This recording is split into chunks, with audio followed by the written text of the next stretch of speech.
ప్రభువునందు మాకు అత్యంత ప్రియులైన మీకు లైఫ్ చర్చ్ వైజాగ్ నుండి శుభములు.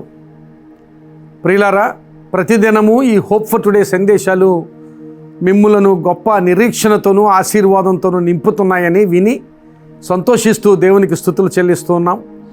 ఈరోజు ఈ హోప్ ఫర్ టుడే సందేశంలోనికి మిమ్ములను ప్రేమపూర్వకంగా ఆహ్వానిస్తున్నాం. ఈరోజు ఫిలిప్పీలకు రాసిన పత్రిక 4వ అధ్యాయము 19వ వచనాన్ని మేము ముందు ఉంచుతూ ఉన్నాను. ఫిలిప్పీలకు రాసిన పత్రిక 4వ అధ్యాయము 19వ వచనం. కాగా దేవుడు తన ఐశ్వర్యము చొప్పున క్రీస్తు యేసునందు మహిమలో మీ ప్రతి అవసరమును తీర్చును. మరలా చదువుతున్నాను. దేవుడు తన ఐశ్వర్యము చొప్పున క్రీస్తు యేసునందు మహిమలో మీ ప్రతి అవసరమును తీర్చును.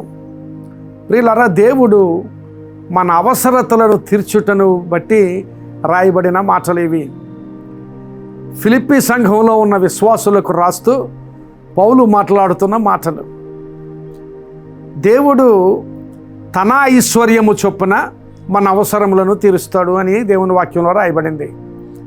దేవుని ఐశ్వర్యానికి పరిమితులే లేవు. ఆయన నా అవసరతను తీర్చగలడా లేదా అనే ప్రశ్న మనకు ఎప్పుడూ తలెత్తదు. ఎందుకంటే ఆయన ఐశ్వర్యానికి పరిమితులు లేవు. కానీ ఆయన ఐశ్వర్యము అనే మాటలో కేవలము మనం ఎప్పుడూ ఆలోచించేటట్లుగా ఆ మాట యొక్క అర్థాన్ని తీసుకుంటే వాక్యంలో చాలా ఆశీర్వాదాన్ని మనం కోల్పోతాం. ఐశ్వర్యము అంటే మన దృష్టిలో ధనము, ఆస్తి, భూములు, ఇలాంటి వాటినే ఐశ్వర్యము అని ఎంచుతాం మనం. దేవుడు తన ఐశ్వర్యము చొప్పున అని చెప్పడంలో దేవుని ఐశ్వర్యము కేవలము ఆస్తుల రూపంలో మాత్రమే కాదు. ఆయన ఆలోచన ఒక ఐశ్వర్యం, ఆయన తలంపు ఒక ఐశ్వర్యం, ఆయన చిత్తము ఒక ఐశ్వర్యం. ఆ ఆలోచన చొప్పున, ఆ తలంపు చొప్పున, ఆ ఐశ్వర్యము చొప్పున మనకు సమస్తము తీరుస్తాడు. అయితే మనం అనుకునే ఐశ్వర్యం లేదా ఆయన దగ్గర అంటే చాలా ఉంది. పరిమితి లేని ఐశ్వర్యం ఆయన దగ్గర ఉంది. మనం అనుకునే ఐశ్వర్యం ఉంది. ఆయన తలంపులలో, ఆయన చిత్తంలో, ఆయన ఆలోచనలలో ఐశ్వర్యం ఉంది. ప్రియులారా, గమనించాలి. ఆయన ఐశ్వర్యము చొప్పున అన్నప్పుడు ఆయన తలంపులను బట్టి మన అవసరములను తీరుస్తాడు. ఆయన ఆలోచనను బట్టి అవసరతలను తీరుస్తాడు. ఆయా సమయాల్లో మనం అనుకునేది పొరపాటు కావచ్చు. మానవులమైన మనం ఆయా సమయాల్లో పొరపాటుగా ఆలోచించవచ్చు. తర్వాత మనం అనుకుంటాం నేను పొరపాటుగా ఆలోచించాను అని. కానీ దేవుడు ఆలోచిస్తే అది ఎప్పుడూ పొరపాటు కాదు.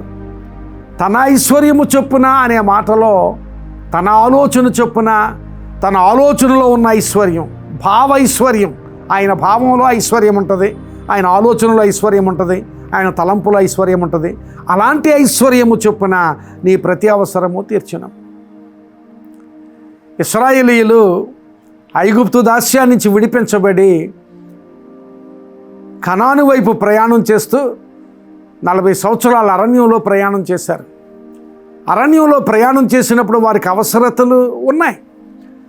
అరణ్యంలో ప్రయాణం చేసేటప్పుడు వారి అవసరతలను బట్టి ఆ అవసరతలను తీర్చాడు. ఆహారం లేదు, మన్నాని ఇచ్చాడు ఆయన. మన్నా పర్మనెంట్గా లేక శాశ్వతంగా ఉండిపోయే ఆశీర్వాదం అంటే కాదు. అప్పుడు ఆ అవసరతను బట్టి, అప్పుడు ఆ పరిస్థితిని బట్టి ఆ అవసరతను అలా తీర్చాడు దేవుడు. ఒక పర్యాయం వారికి మాంసాపేక్ష కలిగింది. మాంసాపేక్ష కలిగినప్పుడు వారి అవసరత తీర్చడానికి దేవుడు పూరేళ్లను వారి మధ్యకు పంపించాడు. అసలు పూరేళ్ళు ఆ ప్రాంతానికి రావడం అనేది అసహజమైనది. కానీ పూరేళ్లను పంపించాడు. ఆ పూరేళ్ల ద్వారా వాళ్ళు తృప్తి పొందారు. ఆ సమయానికి ఆ అవసరత దేవుడు తన ఐశ్వర్యము నుండి, అంటే తన భావ ఐశ్వర్యము నుండి అలా తీర్చాడు. పూరేళ్ళు ఎప్పుడు శాశ్వతంగా వచ్చాయా అంటే లేదు. పూరేళ్ళు ఆగిపోయాయి, మన్నా ఆగిపోయింది. కానీ ఒక దినాన్ని శాశ్వతమైన ఆశీర్వాద స్థితిలోనికి వారిని అక్కడికి పంపించాడు. కనాను దేశం పంపించాడు. అక్కడికి వెళ్ళిన తర్వాత వారికి అక్కడ అవసరమైన ఆశీర్వాదం, వారికి కావలసిన కాపుదల, అక్కడ ఆ కనాను దేశములో ఆ శత్రువులు యుద్ధాలు చేస్తుంటే ఆ యుద్ధాల్లో జయము, ఆ అవసరతను బట్టి ఆ అవసరతను తీర్చాడు. కనుక దేవుని ఐశ్వర్యము చొప్పున మనకు అవసరతలు తీర్చబడతాయంటే కొన్నిసార్లు మన ఆలోచన చొప్పున అవసరతలు ప్రభువు ముందు పెడతాం, కానీ ఆయన ఐశ్వర్యము చొప్పున మన అవసరతలు తీరుస్తాడు. కొన్నిసార్లు ఏదో ఒక ఆశీర్వాదకరమైన స్థితి మన జీవితాల్లో ఆగిపోతుంది. ఆగిపోయినప్పుడు నా జీవితం ఇంకా ఆగిపోయింది అని చాలా అవాంఛనీయమైన కోర తగని స్థితిలో నేను ఉండిపోతున్నాను అని మనం అనుకుంటాం. కానీ అంతకుముందు వరకు నీవు అనుభవించిన ఆశీర్వాద స్థితి అప్పటికే ఆగిపోవడమే నీకు ఆశీర్వాదం అని దేవునికి తెలుసు. అందుకనే మన్నాను ఆగిపోచేశాడు ఆయన. మన్నా ఆగిపోయినప్పుడు ఉన్నతమైన ఆశీర్వాదం. ఏదైనా ఒక ఆశీర్వాద స్థితి ఆగిపోతే మరలా ఆ ఆశీర్వాద స్థితి పొందుకోవాలని ఆశించడం సహజం. కానీ ఆయా సమయాల్లో ఆ ఆశీర్వాద స్థితే మనకు మేలైతే తప్పక మన జీవితాల్లో ఆగిపోయిన ఆశీర్వాద స్థితి, పోగొట్టుకున్న ఆశీర్వాద స్థితిని మరలా ఇస్తాడు. ఒకవేళ దానికంటే మెరుగైన ఆశీర్వాద స్థితి దేవుని ఆలోచనలో ఉంటే తన ఐశ్వర్యము చొప్పున ఆ ఉన్నతమైన ఆశీర్వాద స్థితిని ఇస్తాడు. మనం ఎప్పుడూ కూడా మన్నా వస్తుంది కనుక మన్నాతో తృప్తిగా ఉందామని మన ఆలోచన, కానీ మన్నా కంటే మెరుగైన ఆశీర్వాదాన్ని దేవుడు నీ జీవితాల్లో తన ఐశ్వర్యము చొప్పున దాచి ఉంచుతాడు. అందుకనే దేవుడు తన ఐశ్వర్యము చొప్పున క్రీస్తు యేసునందు మహిమలో మీ ప్రతి అవసరము తీర్చును.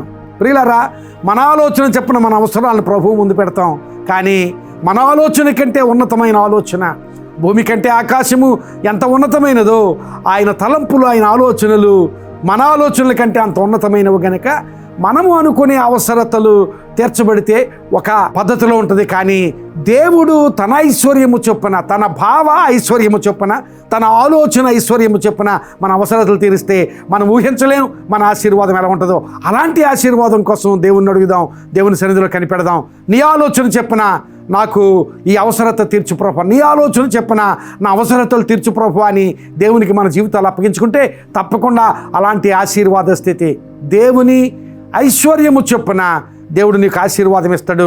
అలాంటి ఆశీర్వాదం మనకు కావాలి అంటే దేవునికి మన జీవితాలు అప్పగించుకుందాం.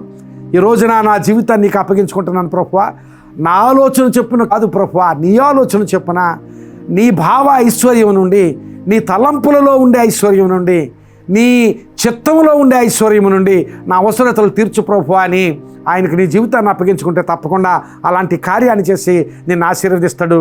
అలాంటి ఆశీర్వాదము, దేవుని ఐశ్వర్యము చొప్పున నీకు కలుగు ఆశీర్వాదము దేవుడు నీకు దయచేయునుగాక. ప్రార్థన చేసుకుందాం. ప్రియుడువైన మా తండ్రి, నిజమే ప్రభువా, నీ ఐశ్వర్యము చొప్పున మా అవసరతలు తీర్చే దేవుడవు నీకు స్తోత్రాలు చెల్లిస్తున్నాం.